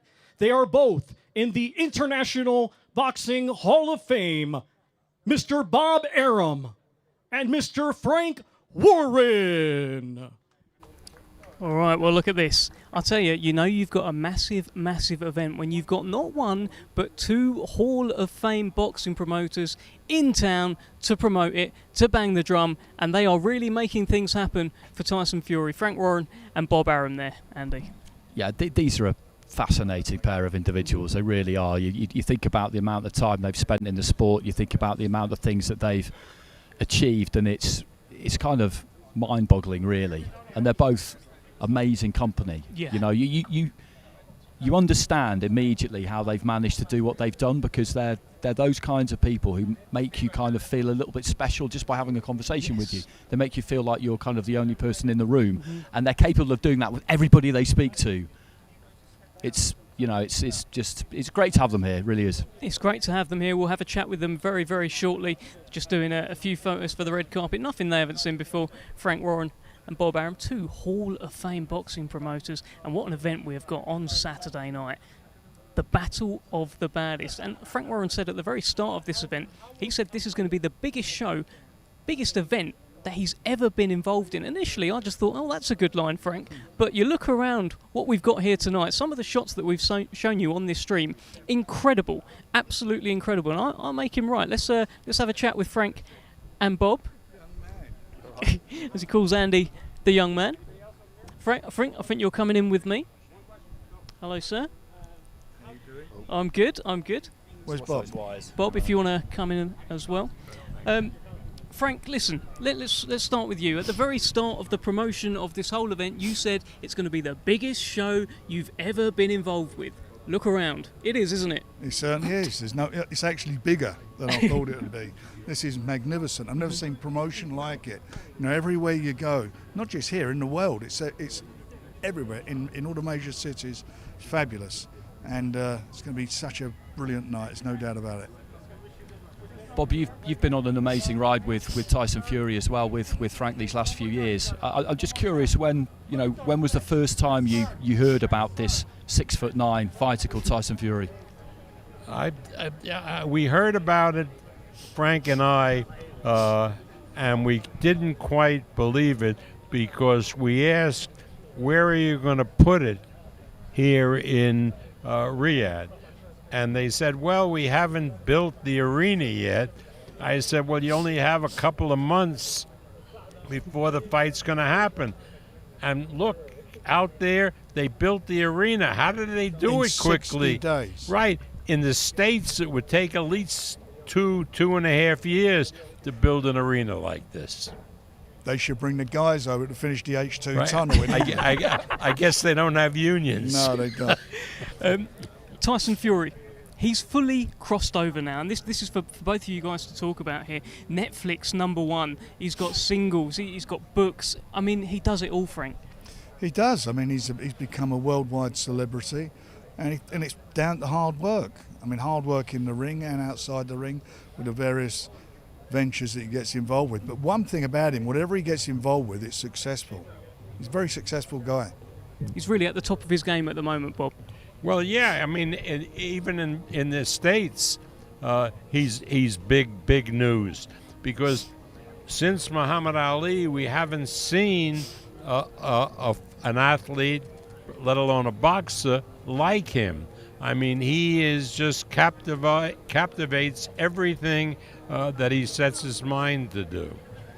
But he's got a guy in front of him on Saturday who hits very hard and will be trying to take his head off. Are you nervous, Bob? Yeah, of course. I mean, because that guy was training in my home city of Las Vegas, and that the word got back to me from everybody who was watching him that he was knocking guys down in the gym and that he has the most powerful punch they've seen. That being said, he doesn't have the boxing experience that Tyson Fury had, but I just hope that Tyson is smart enough, and I'm sure he is, to not to stand toe-to-toe with this guy and trade punches. Well, Frank, let's bring you in here. Do you think Tyson will stand toe-to-toe with him? Well, toe-to-toe? what Bob's saying is a sensible way to go about it. But what he's done in his last couple of fights, certainly with Deontay Wilder, he stood toe-to-toe with the biggest punching heavyweight in the last 40 or 50 years. Well, that wasn't so smart. He got knocked down twice. Listen, I'm with you on it. Don't worry about that. I'm with you. But he'd done it. And obviously his eye will be on he wants to fight again before the end of the year. So I don't want him to get fazed by that. I just want him to go out and do a job and do it properly. But I think it's going to be very exciting. Says he wants 10 more fights, Frank. Well, listen, as long as he's fit and well and he wants to do it, then, that's not a problem. No, I mean, I think he should, a couple of more fights and then run for Parliament. Well, we've heard from Bob, we've heard from Frank. Thank you so much, gentlemen. It's a pleasure. We are now going to go back to our MC, Thomas Treiber. Let's now welcome, fighting out of Morecambe, England. He brings an undefeated professional record with 33 wins, 1 draw. 24 of his 33 wins come by way of knockout. He is the lineal boxing heavyweight world champion and the reigning WBC heavyweight champion of the world, known as the Gypsy King, Tyson Fury! Well, here he comes, the one and only Tyson Fury, of course, plugging the brand new Furosity, which has just come out, and of course, dressed for the occasion. It's always like a question, what is Tyson Fury going to wear to these events? And now we have the answer, Andy. He might even show you up. Yeah, I mean, I wouldn't attempt to pull that off. I really, never in a million years. But it's just good to see him. It's always good to see him, isn't it? Because he brings an awful lot to this sport. And I remember me and you spoke to him a few days before his fight with Derek Chisora last year, when he came back after a brief retirement, and he basically said, didn't he, that he tried retirement and it scared him because he didn't have the routine, the focus, the adrenaline, the ambition, everything that you can think of that boxing brings him, and he knows that he can't really replace it, and he wants to keep doing this for as long as he feels that he's able to do it, and that is good news for the sport. For the sport of boxing, absolutely no question about that. Absolutely. Well, look, he can certainly do it at the moment. He's certainly very able doing it. Nobody has cracked the code yet of Tyson Fury, unbeaten lineal and WBC World Heavyweight Champion, and perhaps, the snazziest dresser in boxing as well. There's always a nice surprise from Tyson Fury as he soaks in the lights that he's oh so used to now. Yeah, he is. Absolutely. And it's taken a while, for things to materialise for him this year. When this fight was announced, people were wondering what was going on really, but they knew, I think, at that point that there was a bigger plan in the background, that things could happen off the back of it. Obviously, if things go as he expects them to on Saturday, then we expect to see him back here against Alexander Usyk on December the 23rd, which would be 2 absolutely colossal events within the space of 8 or 9 weeks, which is just not what you ever normally see, and that again is great for the sport, because we've seen some big fights this year. Everybody's been looking at the heavyweight division and saying that the heavyweight division is letting us down, but if by the end of the year we get what we've all been waiting for, then we can no longer say that. Well, let's bring in the man himself, the one and only Tyson Fury. How are you, sir? Look at me. I'm a specimen of a man. We were wondering Ready what you were going to wear. action. You're even showing Andy up. I'm ready to rock and roll, son. You've done so many red carpets now in your life, in your career, and everything you're doing. How'd you I find knew it this was a one? red carpet, so I came in the red vest. And I had to do it cowboy style, so we're repping Saudi Arabia. This is how we do it. How are you finding? This is how we get down in Riyadh town. How are you finding Riyadh? This is amazing. Look around. It's unbelievable. This is a fantastic city, fantastic country. The people are unbelievable, and all of Team Fury are very, very, very happy to be here. We've just Andy's just met Francis Ngannou for the first time. He was quite impressed, What is he, a proper sausage? No, I mean, he cuts a pretty impressive figure. He's at the top of his game, isn't he? You're at the top of yours. Yeah, That's what's interesting about this. When he walked in, I said, it's like we've got two silverbacks, basically, both kind of like king of their own hill. He expects to win. Well, when he feels this big right hand, he won't be winning very much. We just spoke to Frank and Bob, right? And Bob was very clear. He said, Tyson can't stand and trade with him. We don't want him to do that. Behave yourself. I can stand and trade with anybody. I stood and trade with Wilder, stood and traded with Vladimir. I'll stand and trade with this little bitch. You can see Ngannou now. He's on the camera there. What Yeah, would he you looks see? like a proper sausage. Looks cool and I've calm. heard the dreadlocks, but what are those shitlocks? So you think you can stand and trade with this guy who hits harder than anyone else in the world, right? Says who? Well, he was in the Guinness Book of World Records, Tyson. Well, I've not had a go at punching, so he ain't beat me. I have beat the actual biggest puncher in boxing and knocked him out. So yeah, until he beats me, he can only ever dream about that record. The biggest puncher in combat sports, me. We saw that shift in style that you brought into the second Wilder fight, and I guess since then, this is you now, isn't it? This is what you want to bring, because in the heavyweight division, what people want to see, what they've always wanted to see for decades, is knockouts, and you want to give the people what they want to see. Well, I might give him a knockout, or I might give him a slick master boxing performance. Not let the ugly man touch me once. That'd be unbelievable, wouldn't it? Come out and start dancing, tripling the jab like Apollo Creed. Stick and move, Rocky, stick and move. Bums brawl, don't they? You can go to a pub and see two big lumps knocking shit out of each other. But what I can do is only a gift from God. Not very many people can do what I can do. Twist and move, bend, treble that jab, follow 4 right hands behind it, slip and counter with my hands down. It's like a unique gift. How would you fight you? I wouldn't want to. Because any man who comes in front of me will lose. Whose outfit's actually better today, your one or Francis? Because we've just seen him on the screen. I think I've got more colour in mine, and Francis has got more sparkles in his. But I've always been led to believe that sparkles are for girls, so, yeah. Well, we'll put that to him. Ask him. Yeah, I haven't got a single sparkle on me. I've got a unshaved face and a big bald head, and plenty of chest hairs on show. However, he's wearing sparkles, which in my opinion are for girls, glitter and stuff. Kids and girls. So yeah, we'll see. And he's got sunglasses on in the dark, which is a big no-no. We can see that. Actually. That equals proper sausage, in my opinion. Listen, look, they say he hits as hard as a small family car, right? So what does Tyson Fury hit as hard as? A wooden mop.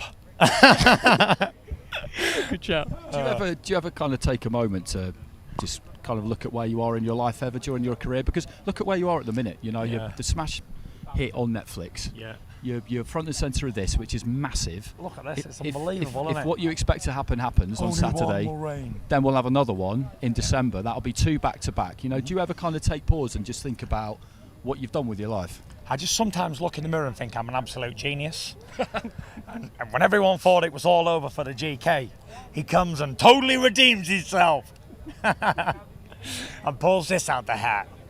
And here we are. It's unbelievable, isn't it? Like, just only 6 months ago, I didn't even know if I was ever going to box again. And then, here we go. Never mind just doing a fight with him. I've got another big fight lined up and so much more to come. So many more big things in the hat. So, Houdini. How much are you thinking about the other big fight? Because you just I'm mentioned not. it there, but you thinking brought about it up. Yeah, I'm just saying it's facts. But I'm not thinking about it. I've got this big sausage to deal with, and once I've grilled him up nice and good, then we'll get on to the next one. If he is there, Alexander, my understanding is he is there, just like he was after your Derek Chisora fight. Say he gets up on the apron, say he gets in the ring. How do you see all of this playing out? I don't see anything. You know, this is our night. Nothing to do with the rabbit.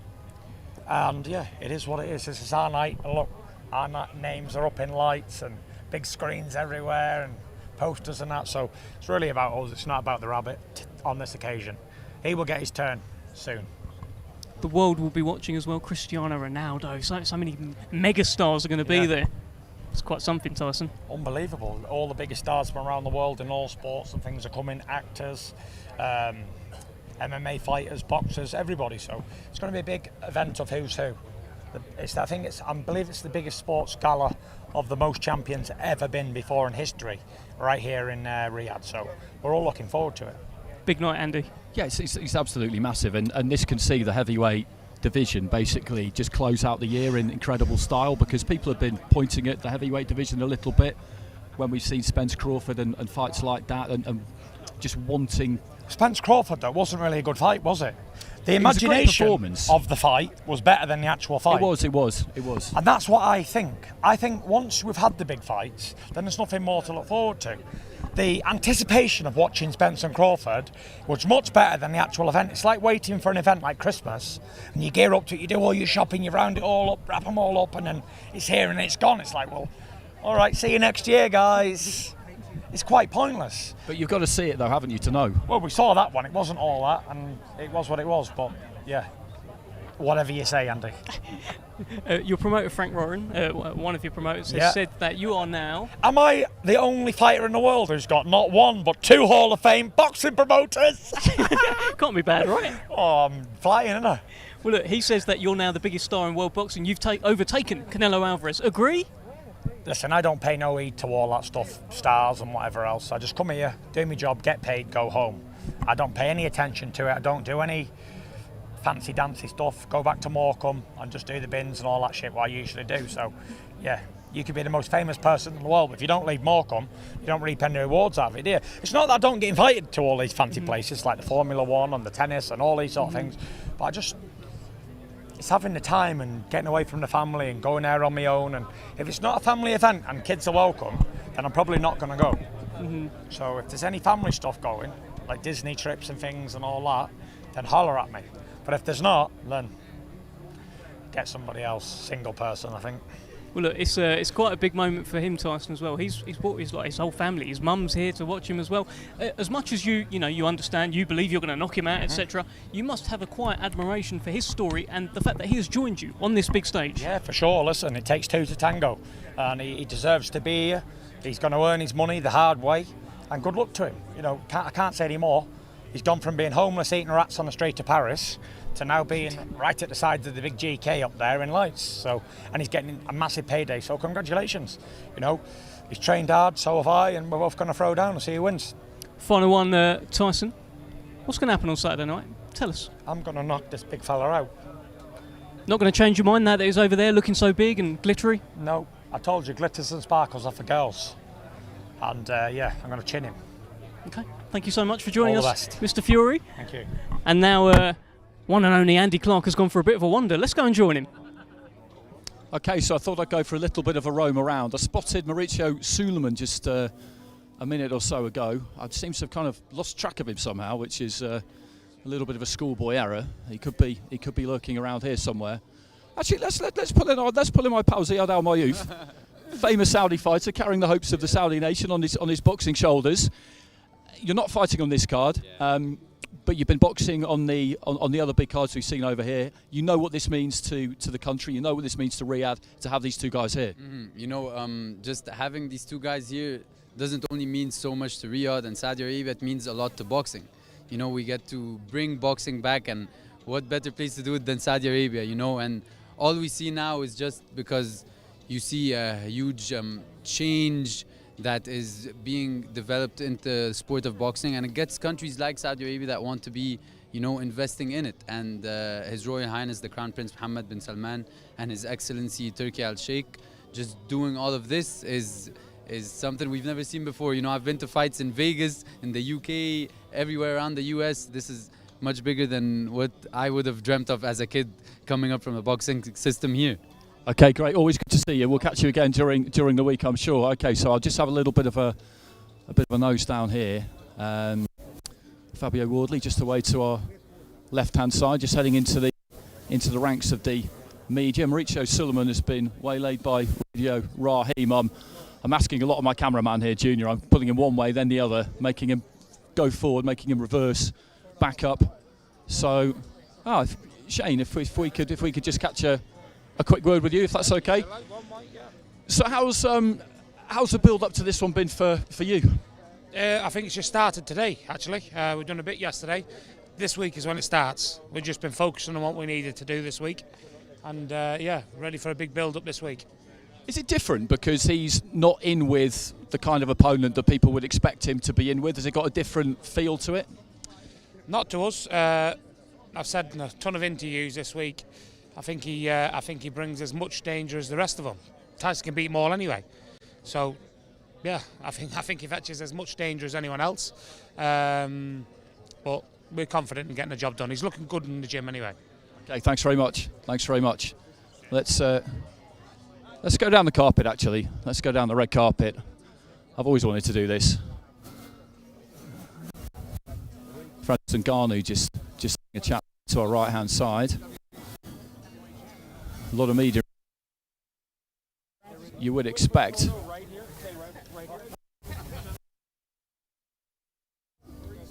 So Mauricio Suleiman, I think, has just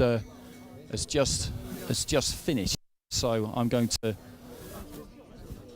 pounce on him. Mauricio, sorry, can I just borrow you for 1 minute? I won't hold you up, I promise. It'll be 1 minute. I swear to you, 1 minute. Massive event, this, isn't it? It's a massive event. I'm so excited. This is something that the world has been waiting for, and it's a new beginning of the sport. It's a new beginning. Boxing is going through world champions, so many great influencers, so many Japan, Tyson Fury in the UK, Canelo in Mexico, Crawford. So it's the world shining in boxing, and this event you cannot top. Okay, Mauricio, good to see you. Hey, Dev, back to you. Andy Clark out there just living his best life. I love that Martin Brundle kind of style. He's getting out there, he's getting up amongst it all. I'll tell you, one thing about this fight, one thing about this event, I have seen some of the best promos ever made in combat sports. Have a look at this one.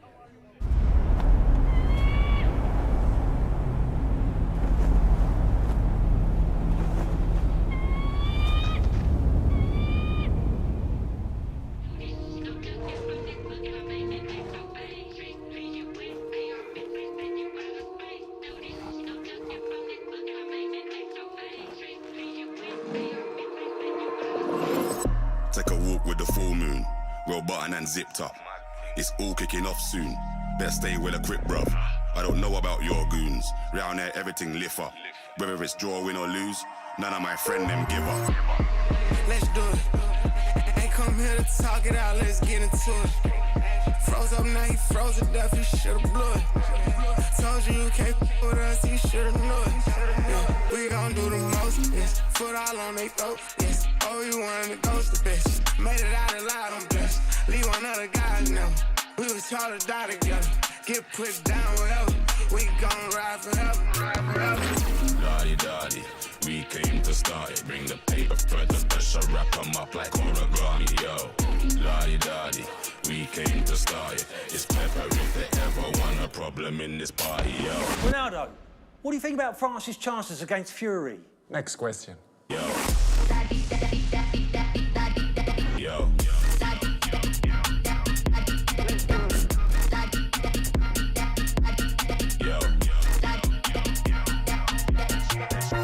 Headshot in the middle of the battlefield. Don't mind going out like that. But guess what? Man's out here gunning. Black bandana got no white flags. But I'm devilish, I walk with a trident. Criminals move in silence. Champion team full of migrants. Make every fly like pilots. They do what he say, I run mine. Anytime, every time, I'm front line. Yeah, I ain't going outside not one time. Boy, better not cross that gun line. Head up, it's on, no high five. Straight to it, no talking, that's my kind. You handle that, let him drive. When it come to this stuff, I'm top 5. Lottie-dottie, we came to start it. Bring the paper, further pressure, wrap them up like origami, yo. Lottie-dottie, we came to start it. It's pepper if they ever want a problem in this party. Yo. Let's do it. Yo. Let's do it. Battle of the baddest. Riyadh season. Battle of the baddest. Only one of us are leaving. Well, look, these promos are absolutely incredible, and I'm sure they have whet your appetite. I can just hear Tyson Fury shouting out in an interview. I'm sure there's going to be some great videos coming out later. And just a reminder, if you want to watch this event on Saturday night, if you're in the UK, TNT Sports Box Office. If you're in the US, via Top Rank on ESPN Plus pay-per-view, and around the world in other territories on DAZN. An unmissable show. Andy, we've been looking at some of these promos. We've had a chat today with Tyson, with Francis Ngannou, all the fighters on the undercard. Give me a sort of synopsis of how you felt here today. I just think it's a really good way to start the week because this is a nice relaxed setting, relaxed surroundings, and what you find with tape weeks is they taper, don't they, towards the business end, and the fighters change in their demeanour. If they have to make weight, which most of these guys don't, then they'll get progressively more bad-tempered. But as they move closer to that witching hour, they start to tune in bit by bit, and they become less communicative generally. So doing this today for us is good. But I love seeing that change, and I'm just looking forward to everything this week because I think every day is going to bring something new. I mean, you'd kind of told me what this place was like, but you have to see things for yourself before you get the real full picture. And when you walk up to this and you see these enormous screens with these promos plastered all over them, it just tells you what we've got here. And I really do think on Saturday, everybody's going to see something, that we haven't seen before in terms of the spectacle. Oh, thank you so much, Andy, for joining me today. You'll be back again tomorrow for the workout. And thank you all for joining us today on this live stream. We're going to see something very special on Saturday. Andy Clark just said it there. We are going to ask the world a question. Who is the baddest man on the planet? Stick with us this week, and by Saturday, we'll give you the answer. Rock and roll, baby. Rock and roll. Yeah, all right. Thanks, mate. Bye. We ready, boys?